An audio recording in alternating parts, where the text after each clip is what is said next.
Chapter 1. The Little House on Willow Lane. Once upon a gentle evening, when the sky was a soft blanket of very deep blue, and the stars were beginning to peek like tiny night bugs of light, there was a little house on Willow Lane. In that house lived a child named Milo.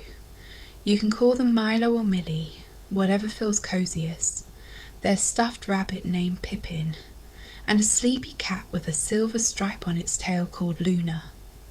Milo loved evening most of all. The windows would turn into silver mirrors.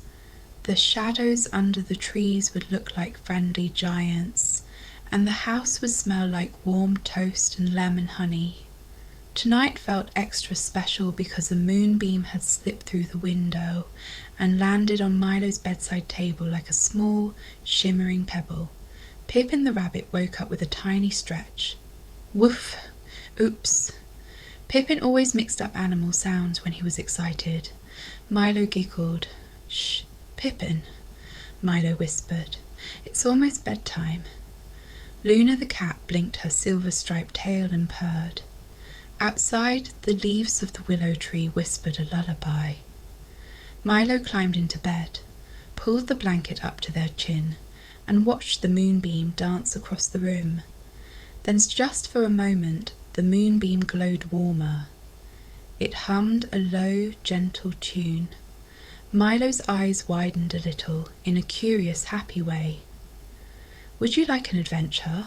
The moonbeam asked in a voice like a bell under water. Milo nodded as quietly as a squirrel. The moonbeam shaped itself into a tiny round ticket. It sparkled with tiny stars. On the ticket was written in soft silver letters, "Moonlight Carousel, one ride for dreamers." Milo breathed in softly. Pippin gave another excited noise. Luna purred like a little engine. Outside, the willow tree bent down, almost as if to listen. "Tonight," said the moonbeam, "I will take you to the moonlight carousel.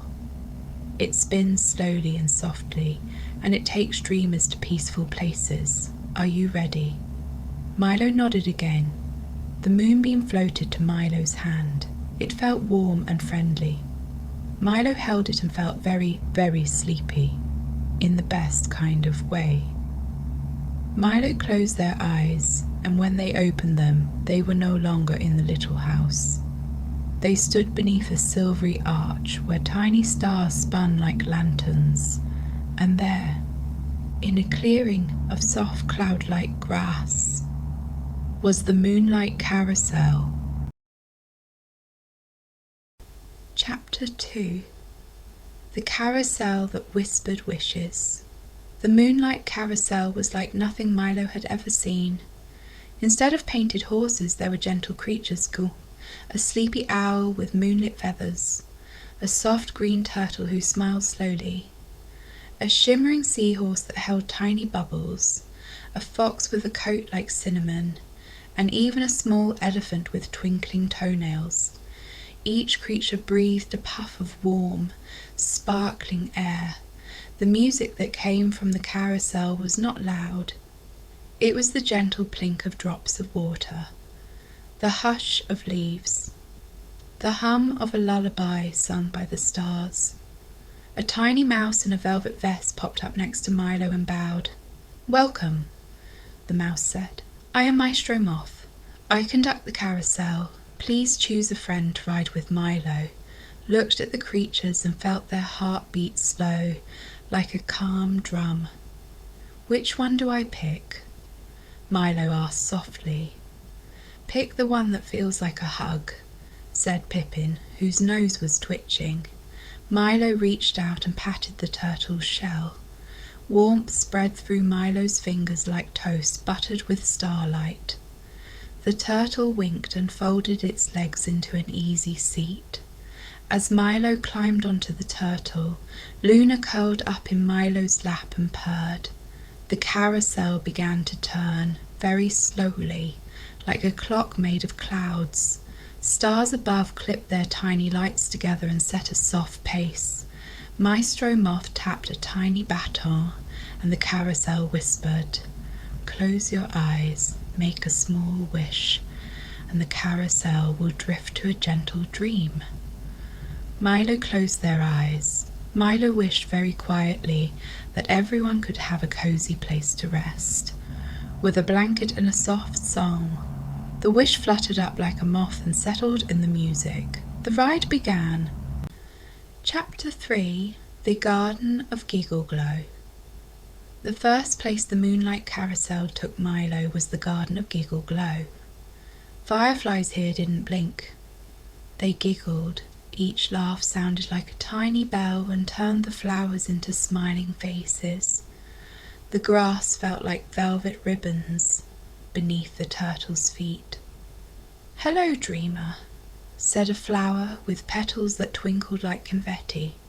"Would you like a giggle with your sleep?" Milo and Pippin giggled softly, which made the fireflies laugh and glow brighter.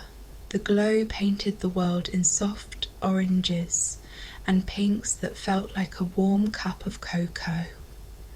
Milo felt warmth travel from the toes to the tip of their nose.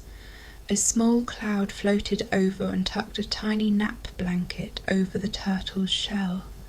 "This is for travelers who dream of gentle laughter," the cloud said in a yawn. Milo yawned too, and the yawn was so soft it made a dandelion in the garden sigh and send 100 seeds up like little sleeping boats. Pippin whispered, "When I laugh, I feel like floating." Milo nodded and hugged Luna a little closer. Their gentle laughter softened the garden, like rain making a pillow softer. The turtle hummed a low tune, a sound like a rocking chair, and the carousel drifted onward.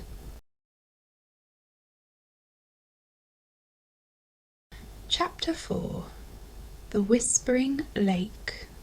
Next the carousel glided over a lake that reflected the moon like a giant silver coin. The water was very still, the kind of stillness that kept secret stories and the softest of wishes. A family of tiny swans paddled below, leaving traces that made the water look like handwriting. A swan with a little crown dipped its head. "We write sleepy stories in the water," the swan murmured. "Would you like one written for you?"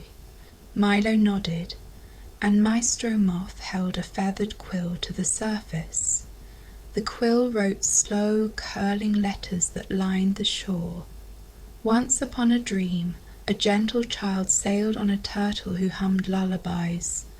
As the words formed, tiny lanternfish popped up to read aloud in little bell voices. The lanternfish read about warm socks, friendly shadows, and pebbles that sang soft tunes when held to the ear. Milo listened, imagining pebbles that hummed warm songs in pockets. The lake smelled faintly of chamomile and clean linen. Luna purred, and Milo's eyes felt like they were weighted with the softest feathers. Pippin's breath smelled like a biscuit,